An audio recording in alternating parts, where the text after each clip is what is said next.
యాదాద్రి భువనగిరి జిల్లా అల్లేరులోని MLA camp కార్యాలయంలో తెలంగాణ ప్రజాపాలన దినోత్సవ వేడుకలు నిర్వహించారు.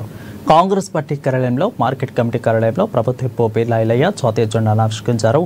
ఈ కార్యక్రమంలో మార్కెట్ చైర్మన్ చైతన్యరెడ్డి, కాంగ్రెస్ నాయకులు ఉపేందర్రెడ్డి, నాయకురాలు నీలం పద్మ, మండల నాయకులు వెంకటేశ్వరరావు, ఇక పట్టణాధ్యక్షులు ఎజాజ్ పాల్గొన్నారు.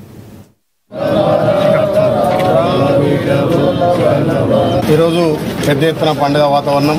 తెలంగాణ విమోచన సందర్భంగా 77 కంప్లీట్ చేసుకొని 75 సంవత్సరాల్లో వేయడం.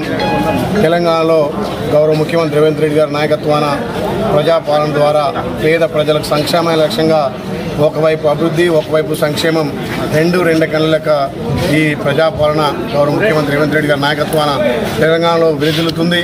అదేవిధంగా ప్రతి పౌరుడు కూడా ఈ తెలంగాణ స్వేచ్ఛ వాయువులు పీల్చుకొని ఇలా తెలంగాణలో గౌరవ ముఖ్యమంత్రి రేవంత్ రెడ్డి గారి నేతృత్వంలో ప్రజాపాలన పేద ప్రజలకు సంక్షేమైన లక్ష్యంగా పార్టీలకు అతీతంగా, కులాలకు అతీతంగా, మతాలకు అతీతంగా పేద వర్గాలకు, నిమ్న జాతులకు ఫలాలు అందాలనే లక్ష్యంతో ఈ ప్రజాపాలన జరుగుతుంది.